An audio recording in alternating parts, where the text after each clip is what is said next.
Cette histoire de l'argent, c'est un garçon.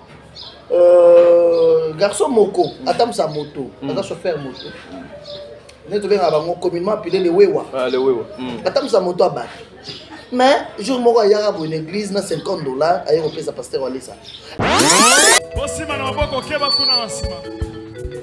Tenez-vous à la main. Je vous donne les jumeaux. Parce que tu chantes, je sens du bien, mon fils. J'avais beaucoup aimé. J'avais compris que c'est une femme intelligente. Que Dieu l'accompagne dans ce qu'elle fait. Très bien. Voilà, mesdames et messieurs, Myanmar adressé déjà un film, eux allez déjà disponible dans Belle Vie Télévision. Allez suivre ce film, partager, liker, et vous allez appeler quelque chose de bien. Les enfants, il y a un centre de réveil spirituel. Bana, il y a Boboto, Lokola Papa, Nabango, Papa Claude Kabundiwale, ça je vous invite. Il y a Kokendeko s'abonner massivement sur Belle Vie Télévision pour l'anda film. On a Myanmar. Il y a tellement de conseils pour Nabana Nzambe. Ça sera aussi quelque chose de bien. Maman Angèle a yebisinga que Nzamba yebisi a kabelo $5,000. Aïrout Nangwa. Quand l'église. Je te dis, c'était comme ça. C'est-à-dire, garçon, il y a un mongo, moutapé c'est ça maman Angèle. C'est Nzamba yebisi maman Angèle. Moi, les garçons, après ça, balle de bobo chaque jour. Pesaye. C'est une manière de dire à quelqu'un que Nzamba tire la naningwa mutute. Très bien, oui. Nzamba ya lola. Yozo pesa ye. Tam su garçon na zana passe. Je me pose la question. Vous êtes sur Top Media TV. Voilà, mesdames et messieurs, les abonnés de Top Media Télévision, soyez le bienvenu. Moi, c'est votre frère Tadi Ngalapa. Moussala et Benginga Lisusu, Oezalaka, devoir Nabino, devoir Nanga droit Nabino, il y a qu'à informer Bino, na temps réel. Surtout beaucoup de personnes, Babenga Kinga, Papa Tadi Ngalapa, Papa Gédéon Kendawapi, Tozomona Papa Gédéon Lisusu T. Bananion sur le centre de réveil spirituel, Bissika Boni, Papa Claude Kabundiwale, ça, Azalaka visionnaire, Baléli, Babengi na téléphone, Basengi, mais Sala Nzambe, Azoko Sala à travers son serviteur Claude Kabundiwale, ça, Papa t'a dit, Ozoko Laksabi, soit en haut du sous-souté, Papa Gédéon, Azomona na sous-souté. Voilà pourquoi aujourd'hui je me suis déplacé. Moi, t'as dit Ngalapa, Naïti, na résidence, Bissika Boni, frère Gédéon, à Fandaka, une façon de vous faire le travail, une façon, Yako Laksabino, Makambo Nzambe, Azoko Sala avec son instrument Claude Kabundiwale ça. Mais sur cette émission dans Kanisina Attaque, vous avez vu que Toché extrêmement quoi, il y a une vidéo où Papa Wale ça est en train de prophétiser sur son enfant Van Wale ça, et ensuite moi nanaye moko trésor ayepe lisusu Papa Wale ça a prophétisé lisusu sur ye pour na koloba ete na pesi bino ba mapasa. Est-ce que c'est Papa Wale ça qui donne les enfants de mapasa? Yimto tchaka bango na mabumu ou bien kopesa ba mapasa on ezali ndenge nini? Aujourd'hui et kozala au cœur, il y a débat, rendez-vous à Lelo, une façon ya kosolo avec frère Gédéon du ciel pour les amoureux. Bande ko lundi à émission le code de la maturité spirituelle. Je suis là pour vous informer, mais vous savez comme j'ai l'habitude, il y a aussi depuis un certain moment, vous aussi qui nous suivez de l'autre côté, il y a la chaîne déjà, la atmosphère, Bino Baïbozo, la Nabiso Nangam Bukuna, ça la Pengele, sa confiance encore une fois, na chaîne Wana et qu'on a quelque chose de bien. Je vous informe que Ngata Dingala Panaza déjà prêt pour notre frère Gédéon, mais maman Bijou Ketani. Je vous salue maman. Maman Bijou, je vous salue. Un grand merci à vous, un grand merci à maman.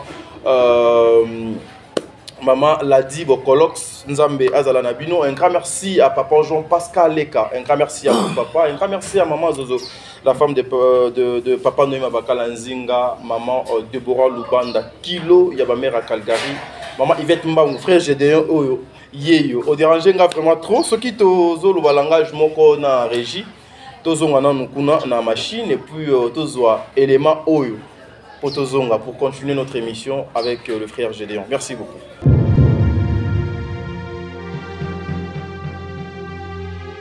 Le diable télé. Le quoi la télé mais biso pe balanzambe il faut to télé mama kasi kati na prière. Il y a télé nga orgueil nga ki mo moi so mo poisa.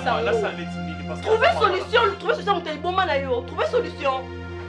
O ko ma ba tout. Obini na bona ko chwa to. Hey, botal. Comment vous l'avez dit? Oui, évitez. Vous trouvez l'endé.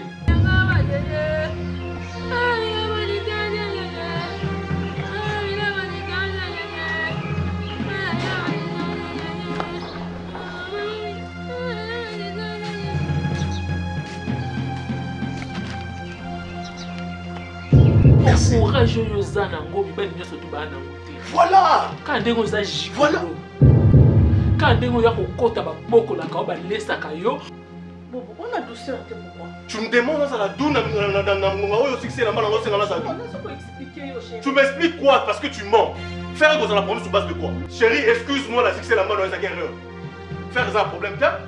Tu faire la promesse évidemment de souffrir. Chérie, excuse-moi. Na repassé bien te. Ya musique. Na Congo est-ce que beto beta mabaku na nzela. Oh, muteli mama na semi, ezaka biloko. Mi piaka. Soka sana jeune mo réfléchir, ngapela mi pia. Yaka. Vai bon moi condamné, ai bon pinda ouais on vite. Il a vu l'entrée ici mais c'est bloqué. Ça tout quelqu'un. Garçon, viens. Non. Garçon, il va me tellement en fait. Tellement. C'est anormal parce que quoi est ça? Oza mwana nanga. Oza mwana nanga naza mobali ya mama na yo. Oza mwana nanga. Naka mwana on naka kilo na toyoki. Ti mo plaisir non ti ka kilo na te. Grâce à ça mwana ba genre na toyoki. Bobo apesa nga ba respect parental te o naza nango. Naza papa makango papa babengaki kaka mama.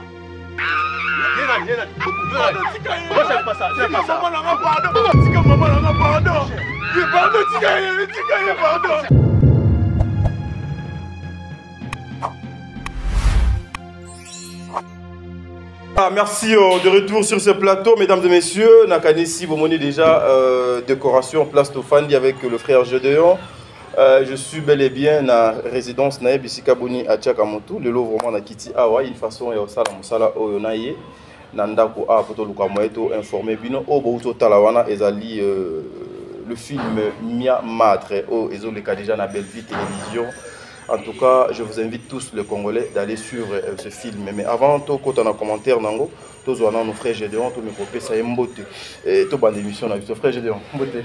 Mbote t'as dit. Bonjour, tout ce qui me regarde. Nicolas BD. Certainement. Qui m'a mis le degré à charge vous en avant Ngolo. Qui m'a mis charge. Ngolo par Nigeria, par Congo. Charge. Moussala et Zolia. Ce que je pense à la tout côté dans le mois de mai, c'est le mois comme je t'avais dit. Moi, il y a lancement officiel, il y a propagande, il y a campagne, il y a Stade des Martyrs. Et tu es un combattant. On a commencé ce travail, l'initiative ensemble, mais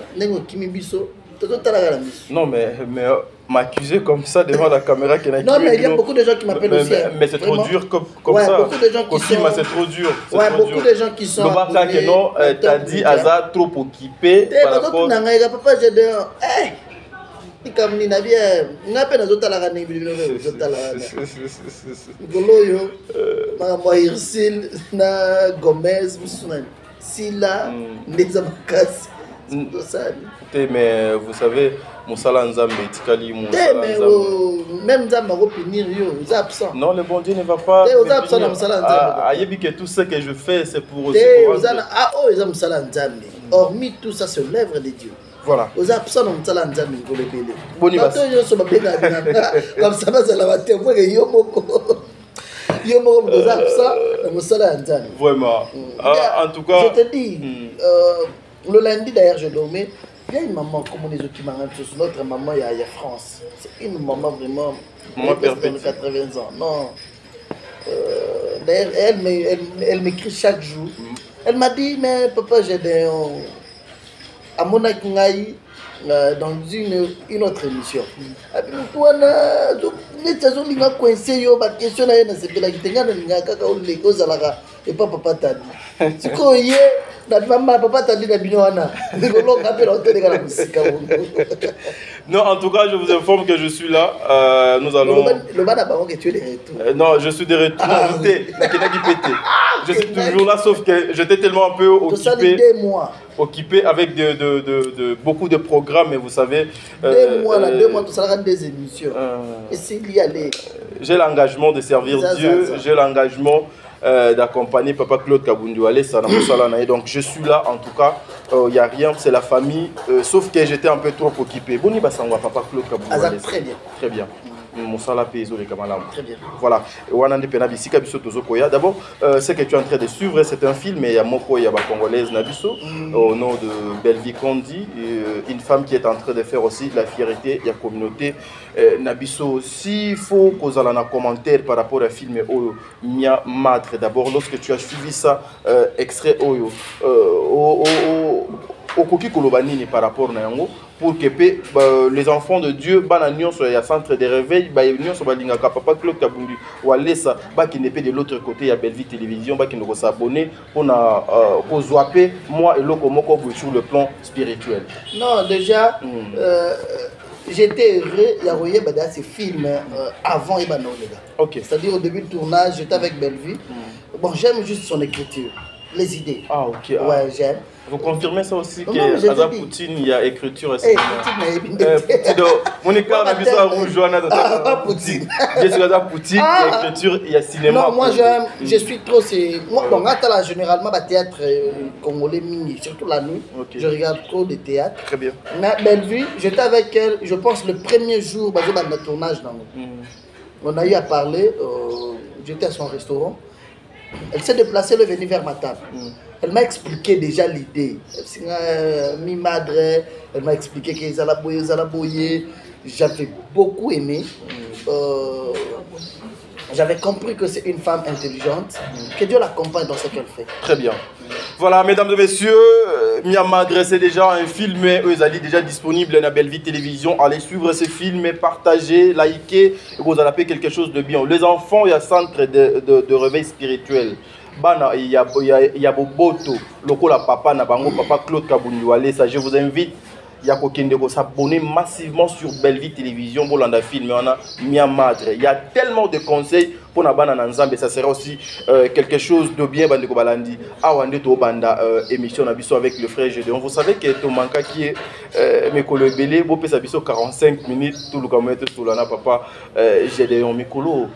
Nabakilt Makambu Leki Belé frère Gédéon. Là je vois sur cette petite vidéo. Baotier Labiso. Bazoa Kofungula Basak Yambongo en église. Une façon il y a pour distribuer mon église. C'était à l'occasion de quoi? Papa Claude Kabundu, ça a frappé les sous très fort. Ou Ezaka, c'est que les gens appellent les spectacles spirituels dans le centre de réveil. Bon, ce qui est vrai, je l'ai toujours dit que là où il y a l'esprit de Dieu, il y a la diversité des témoignages. Très bien. Dans une église où il y a Dieu, on ne doit pas rester fidèle à un témoignage de 98. Une église Nabiso, maman Moga Banobela, Liboumoupas, Vasamela Yabika. Lorsque vous avez Dieu, le matin, il y a des témoignages. Les soirs, les témoignages. La nuit, les témoignages. Très bien. Pourquoi? Parce qu'il y a l'esprit de Dieu qui agit. Cette histoire de l'argent, c'est un garçon. Garçon Moko, Atam sa moto. Un chauffeur moto. Nous devons communément appeler le Wewa. Le Wewa. Atam sa moto à battre. Mais, jour où il y a une église, na $50, il y a un pasteur qui a ça. Il y a na loti, na landi, les lonzamba, il y a na futa kayo $50 par mois. Ce qu'on raisonne, à chauffeur à battre. Atam sa moto à battre. Mais il y a un pasteur qui a ça. Après ces $50, pasteur le go, ah oui. Na loti penda na zomona nzamba zolo bananga ke na futa kayo $50 par mois pour na musalo zosana. C'est que il a donné que c'est qu'il avait. Et le pasteur Wallet, ça n'a pas dit que petit aux animaux, aux amours, il a commencé à prendre son argent. Et chaque fin du mois, l'église Mobimbe, ces garçons-là venaient. Alors il y a $50. Récemment passé aux États-Unis. Ça va dire un mois. C'est qu'un mois, il y a décembre, Mobimba passé aux États-Unis. Janvier.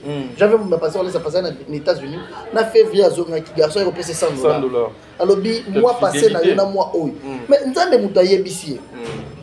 Le pasteur Olé, ça n'a pas vu que très bien. Mais il a continué à consommer ces $50.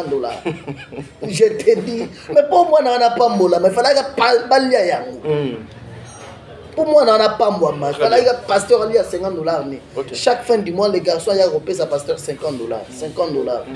Et du coup, le mois passé, il a repayé ça comme d'habitude. Il a repayé ça $50. Maman, pasteur Olé, ça le dit, garçon, téléma. Maman Angela Yebisinga que Nzamba Yebisia Kabelo $5,000. Aïerout Nangwa. Quand l'église. Je te dis, c'était comme ça. C'est-à-dire, garçon, ye mongo mutu apesi eza mama Angèle c'est nzambe ayebisi mama Angèle ke moni garçon apesa mobali bongo chaque jour pesa ye nga nzambe na futa ye. C'est une manière de dire à quelqu'un que nzambe atikala na nyongo mutu te. Très bien, oui. Nzambe ya lola yozo pesa ye tant que garçon wana za na passe. Je me pose la question na moto abatu ce qui a longoli versement a longoli carburant atikala na combien va permettre ya bomba petit fin du mois et coca $50. Moto baba versa 25 000 francs. Na iba raté tu vas verser combien la moto? Tu dois raisonner 25 000 par jour, lui gagne combien?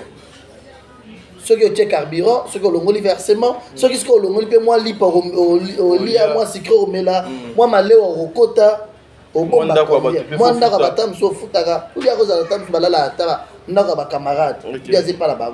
Mais seulement Dieu est fidèle à sa parole. Très bien. Oui. Ce garçon a moni mbongo moko bazo kabelaye azo raisonner en moté. En plein culte parce aye ko pesa, aye ko futa pasteur Olesa comme d'habitude. Pour ya za na minute ya za la patron ya pasteur Olesa.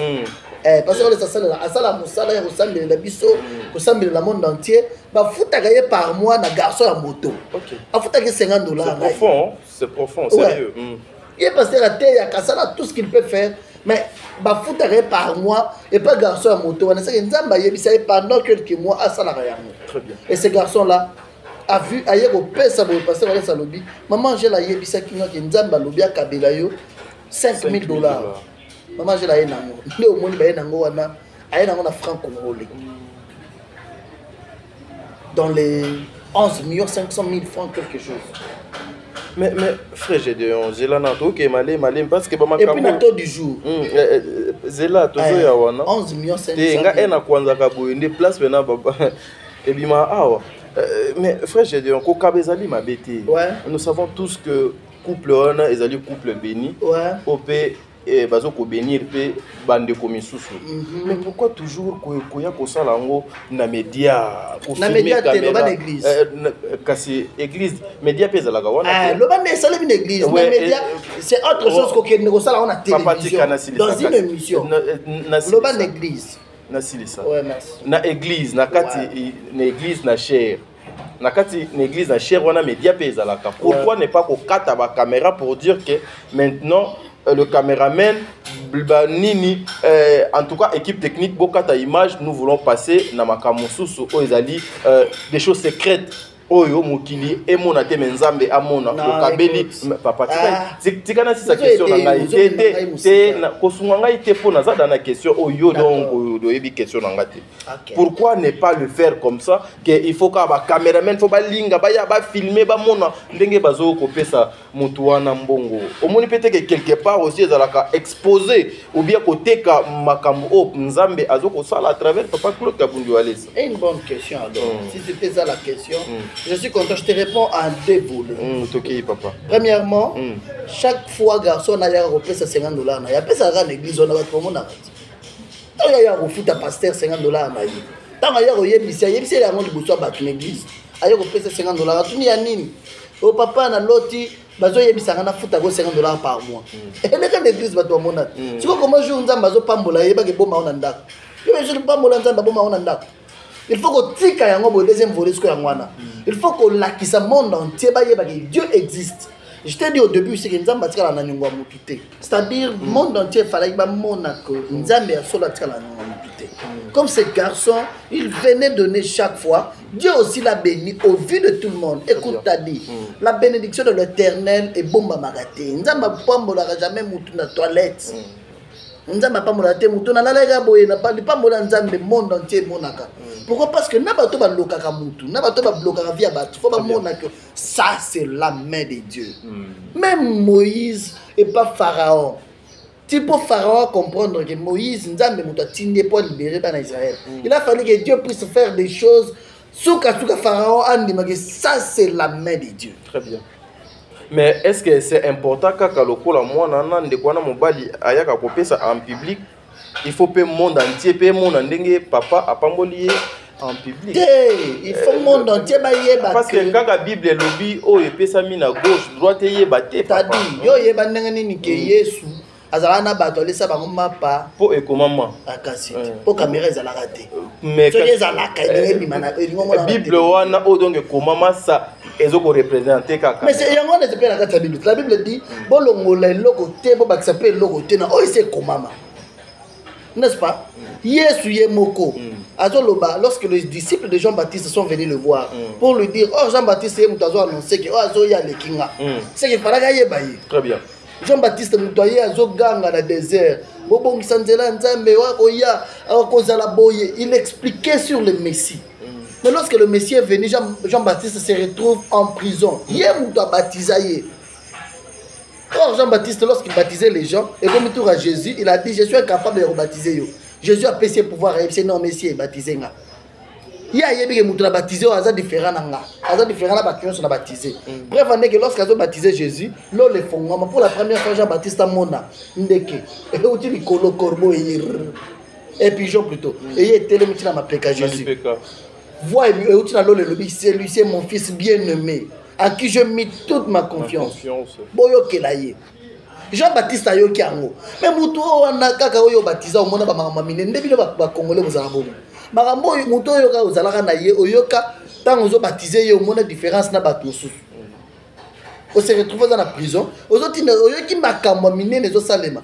Ozotinda bato ke bokende retourna ye. Ezaye onga na lobaka wana bieto zela mosusu. Tu sais la réponse de Jésus? Ndeni. Atinaka bato basala la publicité. Par ma publicité bandela wana. Promotion, propagande et bandela wana. Jésus a dit à ses disciples Jean-Baptiste, bokende koyebisa ye o ebino bomoni. Allez dire ce que vous avez vu. Les aveugles bazomona, les boiteux marchent, les morts ressuscitent. Bato bazozo liberté, ceux qui étaient en prison retrouvent leur liberté. Allez-y dire, mais allez-y dire ça veut dire quoi? On vient vous dire, voilà ce que Dieu a fait avec son serviteur. Allez-y dire à Jean-Baptiste ce que vous avez vu. Et nous voyons que Dieu est avec notre papa. Nous voyons ce que Dieu fait avec lui. On vient vous dire, et on viendra toujours. Je t'avais dit, à chaque fois que Dieu fera des grandes choses qui dépassent l'entendement humain, pour faire voir dans le monde entier que voilà ce que Dieu a fait. Oh, tu vois, pour ces garçons-là, c'est pour vous faire voir na bateau tamsou bando sekaye. Tala moi noya, on paie $50. Moi nous avons les pasteur azada na mbongo ebele. Aza millionnaire. Ouais, il y a des gens qui disent ça non. Eh, yo no que pesa la pasteur wana, déjà on laisse ça na mbongo ebele, ozo que femme, ozo que nesu, eza bato loba na tamsou zo kopo mayo ke boire no seya. Tu bato wana fala ba mona pe ke oseya pe egoiko sans ape fleuve. Voilà, merci mesdames et messieurs, je pense que vous avez compris parce que j'ai reçu tellement des appels pour la situation au pour babande ko ebele pe batala kiango na bambo ko ebele batala kiango j'étais ça m'a demandé na moto à battre 5000 tam ça dit ça comment ça la cop na ko ma gambiste na coin pas brader rien mais on se banana 5000 du coup j'avais aimé un geste du pasteur on laisse le dimanche passé les dimanches où on célébrait ma passe il y a docteur Trésor bato bando sala bato yo ko pesa ba mbongo pour na activité ya construction église et puis pour la stade de martyr ces garçons là zo lo ngapena mbongo soki 2000 zo ko pesa parce que on les a vu yo ozandoki yo ozana na mbongo te soka na 5000 na yo 5000 na oya zo 5000 wana aye ko tele soki na $1000 pour ya sous ko pesa parce que on laisse parce que c'était yo te yo ya yo na ozate aya yo zonga na nous eza muke qu'est-ce la musala lorsque Dieu te bénit c'est un message ça va tout ça se perdre d'accord ça va pas mourir comment ça comme soit bad folie comment ça pour battre ba mona que tu peux aussi faire wana eza lisusu ki bonzambete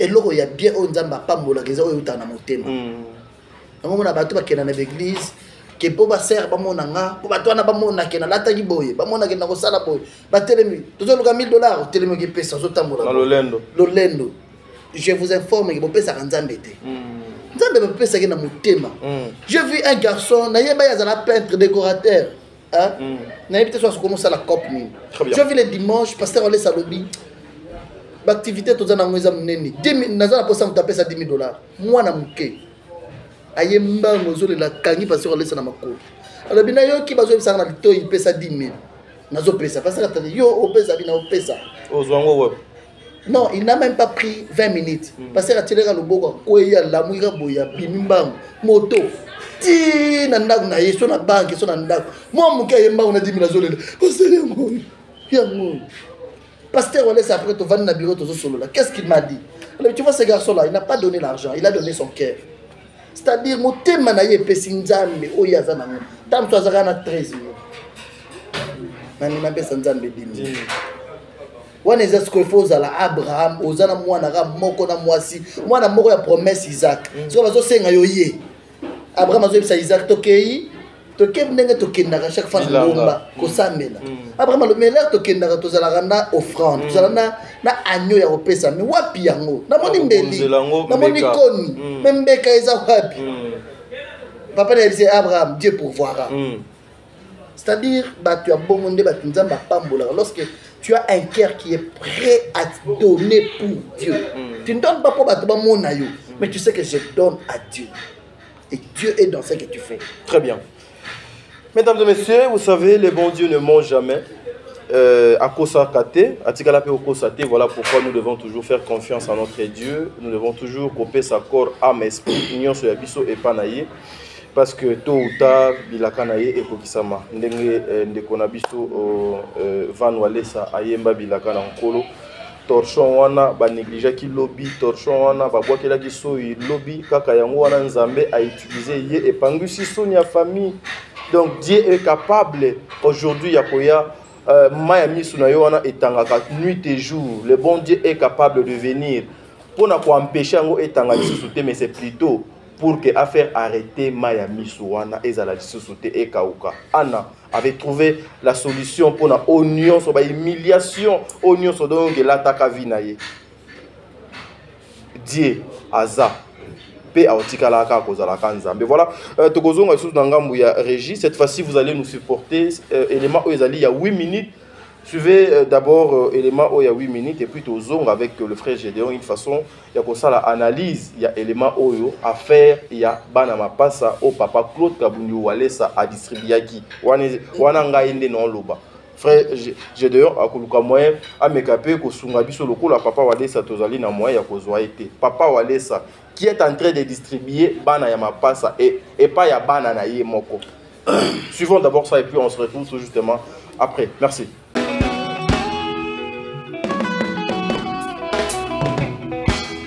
Ça va, nous avons besoin de ma passe. Moi, si nous avons l'église, vous avez un témoin. Vous allez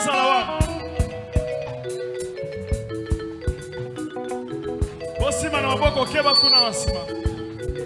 tenez-vous à la main. Nous avons besoin de ma passe. Je vous donne les jumeaux. Parce que tu chantes, je sens du bien, mon fils. Trésor, yo Zelena. Trésor, attends.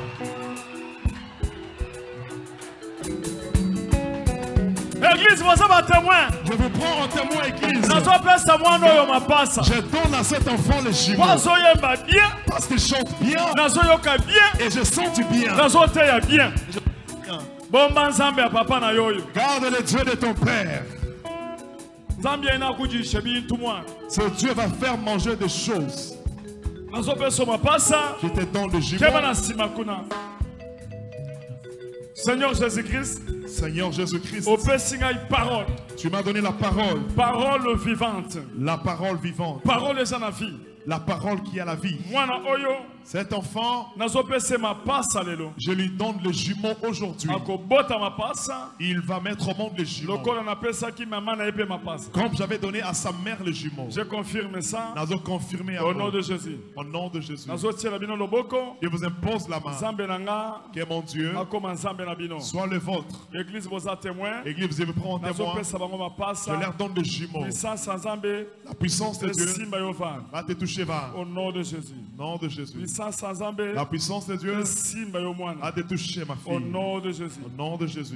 Onction divine. Recevez l'onction divine. Les dieux des cieux qui descendent des jumeaux, que vous les recevez maintenant. Au nom de Jésus. Au nom de Jésus. Seigneur, merci. Merci pour ta main, Père. Au nom de Jésus-Christ. Au nom de Jésus-Christ. Au nom de Jésus. Au nom de Jésus. Amen. Merci.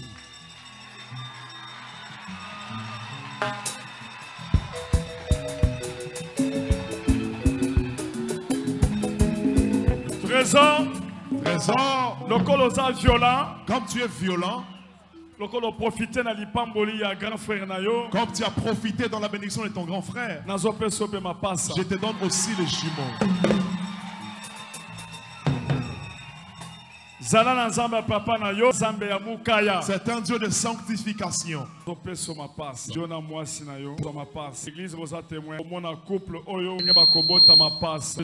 nom de Jésus. Va te toucher femme. Reçois les enfants. Au nom de Jésus. Au nom de Jésus. Merci Seigneur. Merci Seigneur. Soyez unis. Soyez un. Vous êtes bénis. Zamba papa na bino. Le Dieu de votre père. Reste les vôtres.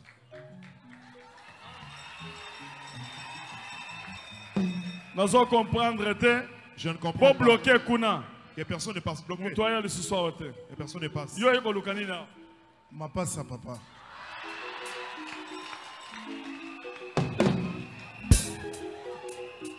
Bloquez cela. Barrez la route. Yo ça n'a pas combien? 6 papa. Yo so bota bana 6. Tu as 6 enfants. Mado Yaka. Mado viens. Papa tozolanda papa. 10 na suki.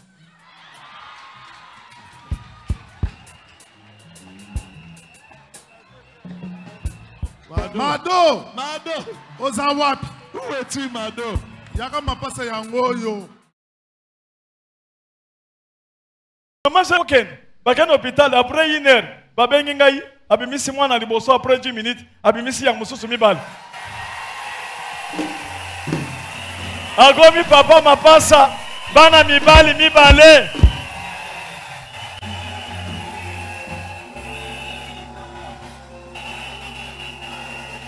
Oh! Wana okomi yembela yo moko nzembo ya bilaka. Oyembeli biso yembi nzembo ya bilaka. Tukisate pona maloba ya bato. Oba koloba pona binangai. Nakokolela lela te pona maloba ya bato. Oba koloba pona binangai. Nakokoli tukisate pona maloba ya bato. Oba koloba pona binangai. De mon côté, nana bateli kibia, po maloba ya bato eza maloba ya Nzambe. De mon côté, nana bateli kibia, po maloba ya bato eza maloba ya Nzambe. Atana zolia batembele nana bateli kibia, po maloba ya bato eza maloba ya Nzambe. Atana zota bona na bilamba ya kopasuka ye, po maloba ya bato eza maloba ya Nzambe. Nakana moto basi yango soki ya kofi bilaka petu bilaka de bana kana moto basi yango soki ya kofi bilaka petu oya pesanga bilaka eza Nzambalola akufaka jamais po aza éternel. Oya pesanga bilaka eza Nzambalola akufaka jamais po aza éternel. Azanga ebandeli azanga pena suka bilaka na ye kufaka jamais. Kasi nalela pona nini ye Cet enfant, je lui donne le jumeau aujourd'hui. Il va mettre au monde le jumeau. Comme j'avais donné à sa mère le jumeau. Je confirme.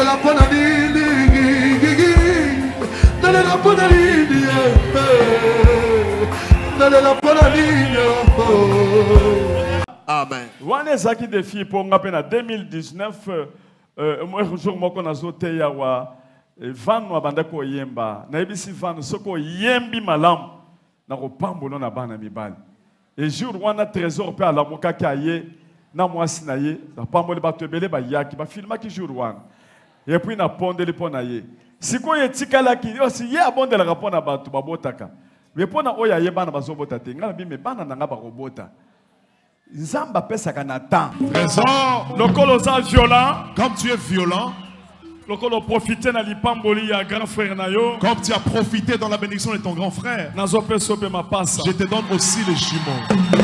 Et loko ekope sanga esengo sumakasi. Tango na moni mwana na ngai docteur Trésor avant-hier. Maman Angela kei na hôpital na Ngaliema. Babimisi mbinga ya mibali milai mibale. Zamba pambola Trésor walesa. Bande konangai. Abengi Trésor. Trésor azoko kakoloba te. Abandaki kakolela. Dans la ponanine, dans la ponanine, dans la ponanine, dans la ponanine, dans la ponanine, dans la ponanine.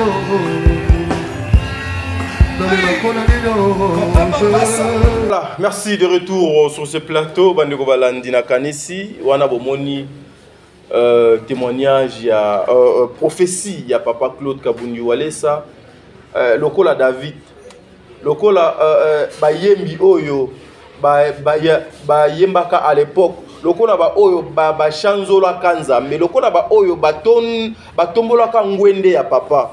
Ndenge moko pena van Walesa netonga ya Nzambe o ezali ndako ya papa na ye Walesa te mekasi ministère ya papa na ye me na ndako ya papa Nzambe papa o azali kola Papa Claude Kabundu Walesa à travers ses chansons, à travers Moussala Oye azoko sala le bon Dieu a touché à son papa abimisi maloba oyo ba prophétie oyo et chose grave son frère qui était même pas concerné ayepe po aluka moyen azwa lipamboli et pas papa ba pesa yepe bana ya mapasa et Nzambe a accomplir yango. Mais j'ai une question non luka moyen to solo avec frère Gédéon sur cette vidéo na landiango na bokebi Papa Claude Kabundu Walesa azoloba nazo pesa yo bana mapasa nazo tia bana mapasa na libumu ya mwasi na yo. C'est Papa Claude Kabundu Walesa qui crée les enfants de mapasa zo tia bango na libumu ya basi ya bana na ye ou bien Nzambe nde azoko placer bana wana na kati ya mabumu ya basi ya bana na ye. Au commencement était la parole. Et la parole était. Et la parole était Dieu. Était avec Dieu et la parole était Dieu. C'est quoi? Ok, je disais. Au commencement était la parole. Voilà. Et la parole était avec Dieu. Et la parole était Dieu. Voilà. Qu'est-ce que cela veut dire? La Bible continue pour dire que tout a été créé que par la parole. La parole, oui. Oui. Si tu as Dieu, tu as la parole. Même la vie et la mort. Si tu as Dieu, la Bible le dit aussi, que la vie et la mort, ils ont pouvoir, ils ont katia l'olem mon abisso. C'est-à-dire, dans mon okonayo, okopambo la chance, moi, nananga. Chance, c'est mon fils aîné. Je lui bénis, moi. Nabi chance, yo, tu seras la tête et non la queue. C'est moi qui bénis mon enfant. Ok? C'est moi qui bénis. Lorsque je regarde, je dis que Dieu te bénisse. Très bien. C'est que c'est ma parole qui bénit. Très bien. Bana bazana Nzambe lisusu te, bana bazana kata nzoto Kabundu Walesa. Hier on t'appelle bango bana, il lui a la parole. Le plus important c'est ozala na Nzambe. Comment chaque fois le ba Nzamba pambola bino bolimi amen. Nzamba ka pamboli. Ce que nous ngamba bana bolingi bo comprendre no mabe. Écoute.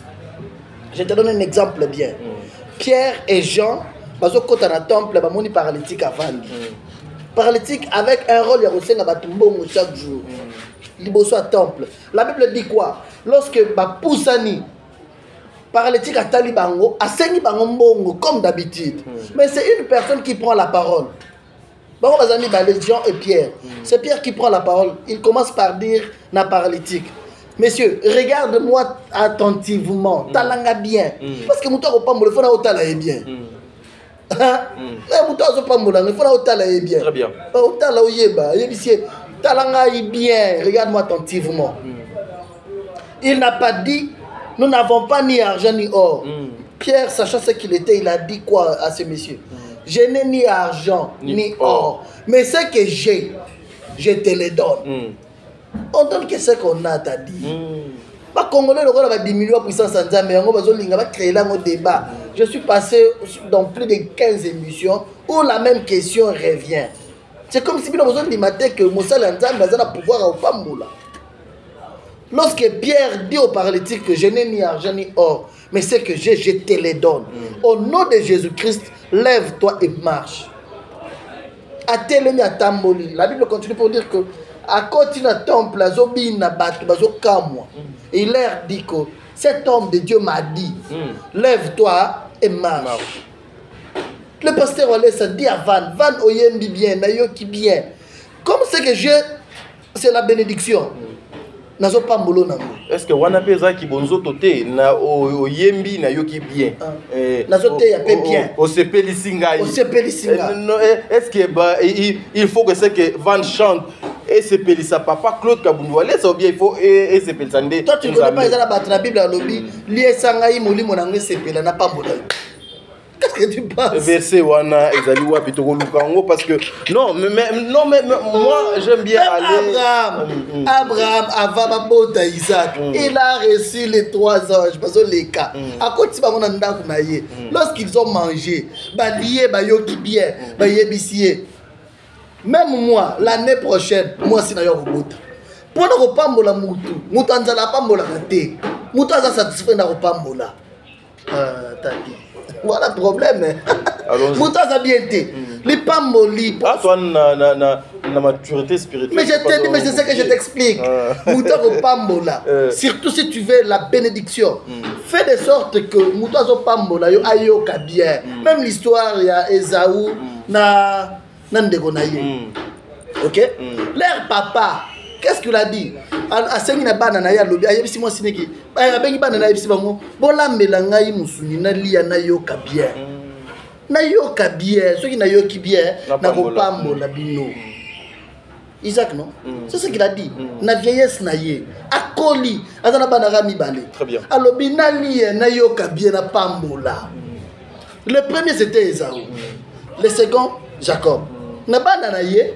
Maman le corps a na posa ya ke lipamboli kende pa mwana mibale ayebisi mama bengi ayebisi ke na yo ki papa na yo ayebisi ndeko na yo ke lambelanga yi musuni na yo po eza batu ba musuni makasi ay soso dire na kama église musu pekisa batu musuni musuni yo ça va musu alia ka ayoki soso le musuni ka musuni nazo yo ka ngobi nyoso moni atam tazo bela abandi ko sanza musu landela na bopito landela bato babela kata zo bela ba pese ndunda fufu na musu omona kazo asanzi fufu milai edima milai fufu milai ndunda vere bimi ba musunye bungaka ekenda wapi musunyi papa là c'est Dieu. Allons-y voilà OK ayebisi mama ayebisi mwana na ayebisi ke na yo ki papa na yo alinga pambola ndeko na yo mais yo comme ça zelanga na lambelo mama yebisko guya mobali alambi musuni ya bien atie tomate atie bicarbonate atie biloko musu atie ezani nyonso wana ba kebenge atie nyonso petit ba tomate ba céleri po moi si nyonso ga yeba guya mobali na ye hein ba sali biloko wana mama alambi bien na guya papa siko apesi mwana atrikeje les pamboli bako triquer en pays. Pour moi na a que nous ali pamboli o zaki ayete. Les pamboli bako triquer PG. Omoni, bako triquer P. Moi na maman lambi apesi ce que Jacob aluki pour soi-même atiena nzoto. Le souci de son père c'était que na pambola moi na oya rolesa nga bien. Pour na pambola il faut na yoka bien. Ndé pasteur olesa sali. Spirituellement lorsque le pasteur enseigne, il prêche, tout le monde pasteur c'est que moi c'est pas que kanda. Ou bien ma mission l'église on a besoin de bien. Mais tout le monde pasteur ya anxieux zoya, c'est que bien. C'est ça le rôle de la musique. Dans d'autres églises, tu trouveras le pasteur en train de prêcher, un clavériste en train de jouer au synthé. Ça donne les inspirations. Et oui, ça là y est bien. Et pas tout ce que c'est élevé. Aïe pas la mission c'est dédé. Et pas besoin de regarder papa zoté bon pas va nous zone numéro 8 kuna ozanzambe abeti église télé. Quand tu as zoté ya papa na yoki bien.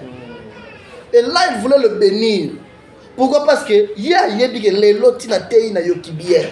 Ni ne tinda ngana yoka bien nzembo mwana ayemi. Donc là yembi bien, tout travail mérite salaire. Son salaire. Je te bénis, je te donne le salaire de ce que tu as fait. Mon salaire sur maman nangai moi il va tailler ça à chaque fois. Gide. Il peut bien un bébé Gide. Moi, il va être. Où est toi? Où est toi? Alors, à chaque fois, Gide. Tu sais ce que ça veut dire?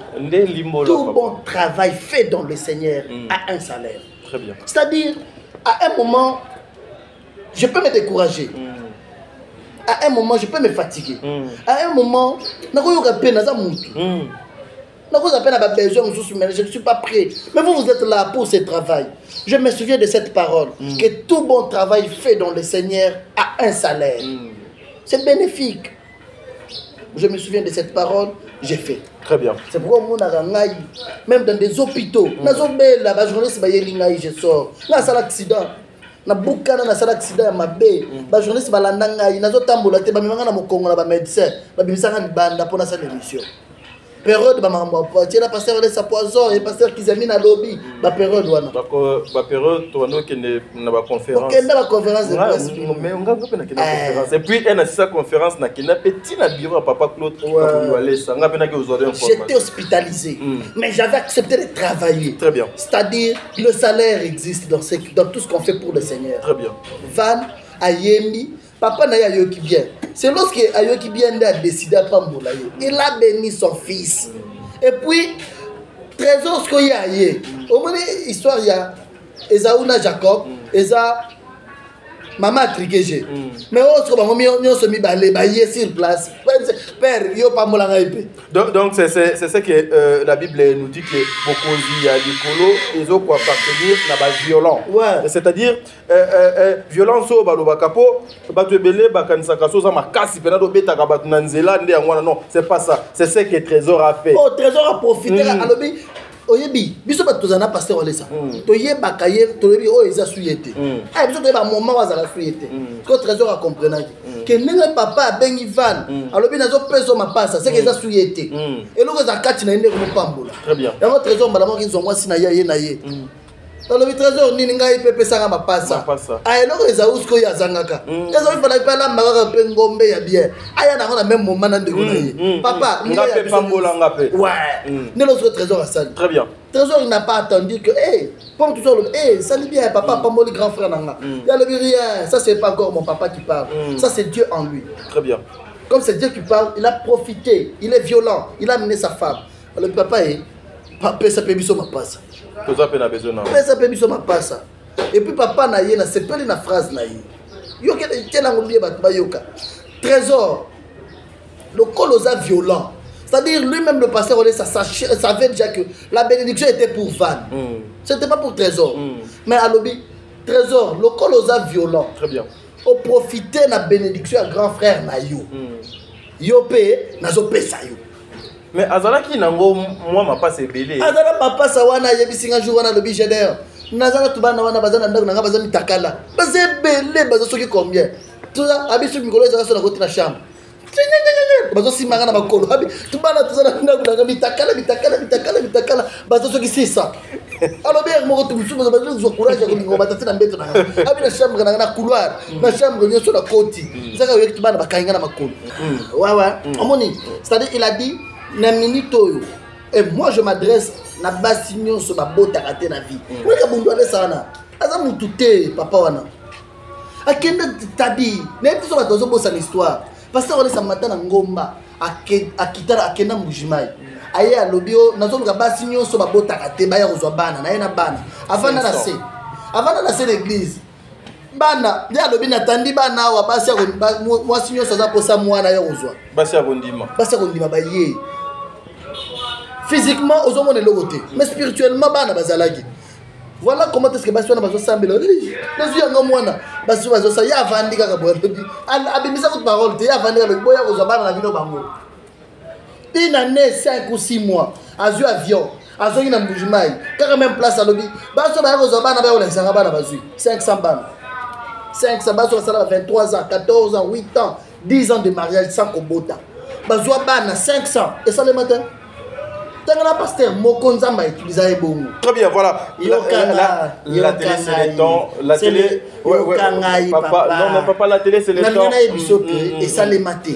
Cela ne veut pas dire que Nzamba ko salaté. Dieu est capable de le faire. Très bien. À qui il veut. Ici moi je ne veux pas dire que c'est Kabundoualé, ça notre papa qui est le plus grand pasteur, non. Non. C'est l'habitude de le dire. C'est un instrument qui Dieu utilise. Écoutez, mais est-ce que vous avez idolâtre? Non, vous n'avez jamais idolâtre, rien. Seulement, il a traité une alliance avec Dieu. Dieu l'utilise. C'est Jésus-Christ qui est au-dessus. C'est Jésus-Christ qui fait les grandes choses. Toutes les femmes, tous les hommes qui ont des difficultés à remonter. C'est l'arabe. Les arabes, c'est pas raté. Parce que oh, les belés, préservatif, toilette, chambre d'hôtel, na mokongo tira la vide, ce que obani moi c'est comme ça, banana bali azobotate.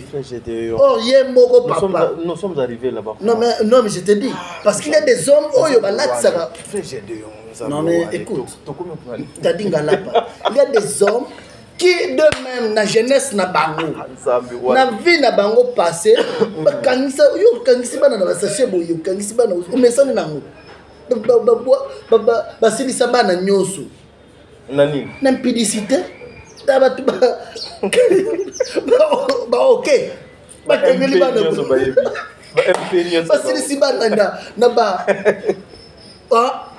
au bois qui a un canal de préservatif au bois qui bat n'agnon sur la sili parce que au bali au comme sérieux moi c'est azane na bana aza prêt à robota yo moto sili sa bana oh non mais moi c'est et puis ma famille va tellement oh Jean-Albert banda bali azobota te oh moi si na yewana te botu na pe Jean-Albert bien parce que Jean-Albert moi je te dis ceci ça la repentance sincère c'est nganzambe bolimbisi Nzamba pesi bana bazebele pa na biso. Très bien. Ayela ba biso netinga na zotemba bena mwa bana mususu ngolo.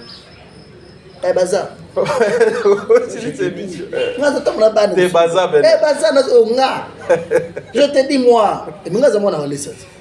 Baza mo ebele pe. Nga za mwana walesa. Moi ma kasi biso to ya papa vanda na ba. Soki azana miyo e bana ba vanda ka bango mona ndangu ni. So na to kota na ndangu na. So na mpe mina couloir na yesh. Boya na. Na zipenda na zotambola na bango na tambola pena bana na mutuka na so etikali ka mama azwa mama obia ka mère ka nda zawa na opesa ye kaka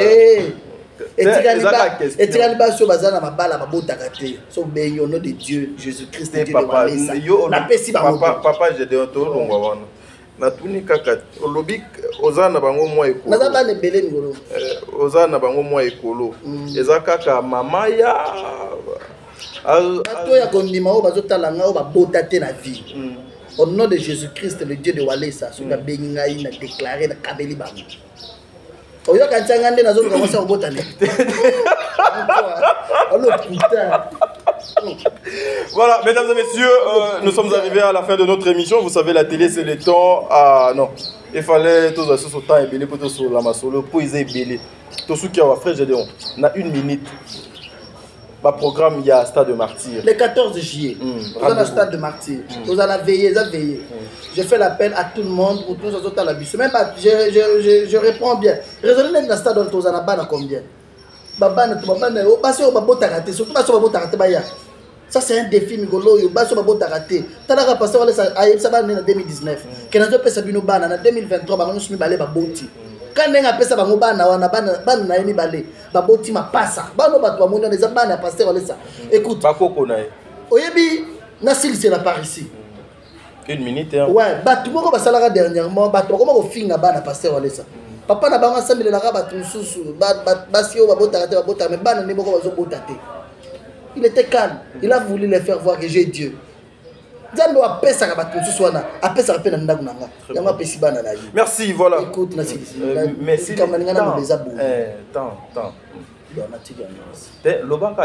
Le 14 juillet, tu as la stade de martyrs. Ok? Le 14 juillet, tu as la stade de martyrs, tu as la veillée. Tout ce qui te dérange dans la vie.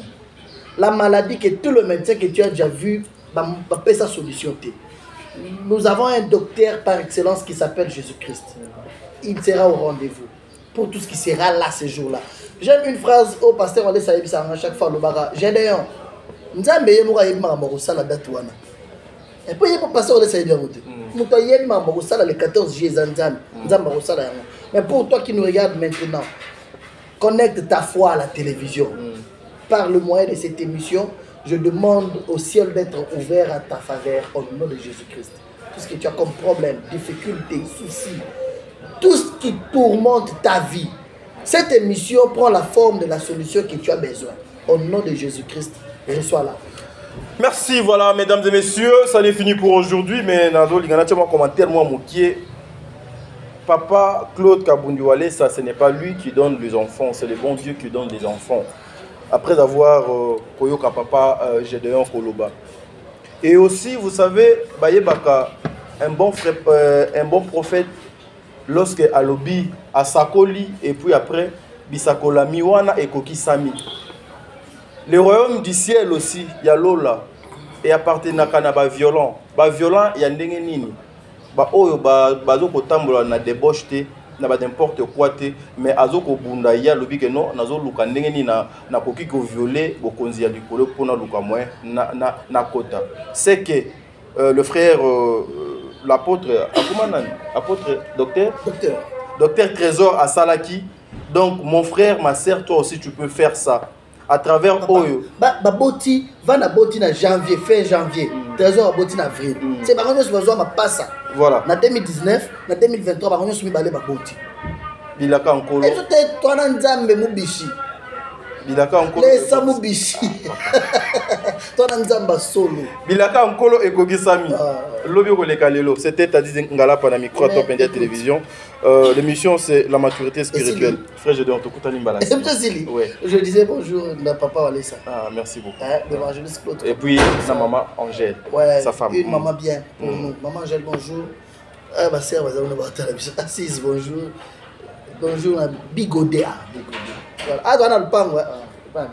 Bigodé, bonjour, bonjour Assise. Jojo, caméra, bonjour à toi. Bonjour à Chance. Bonjour à ma maladie.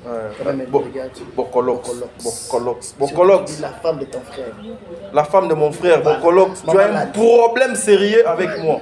C'est vrai? Ouais. Ah oui, ma maladie, bonjour. Elle a un problème sérieux avec moi. Soit bien un téléphone, non, et puis ça est trop bien. Ma maladie, Bokolox. Bonjour à toi. Bonjour à mon vieux, mon ami. Diago Walesa. Diago, le centre de réveil spirituel à Paris. Bonjour. Bonjour, Nadia Kretiwa. Bonjour, Nadia Réunion à Paris. Bonjour, maman Hermine Sembani, Nice et tous ses enfants. Que Dieu vous bénisse. Bonjour également à maman Monique Botele, maman Françoise, en Allemagne. Bonjour. Papa François Kabamba, bonjour. Voilà, le 14 juillet. Je profite aussi de cette occasion. Nous avons notre émission officielle. Émission officielle la Bissou. Atmosphère. Déjà, papa, ce qui lobby et Lelo et Bimi, émission de Silaka. Ok, non, et Bimi déjà.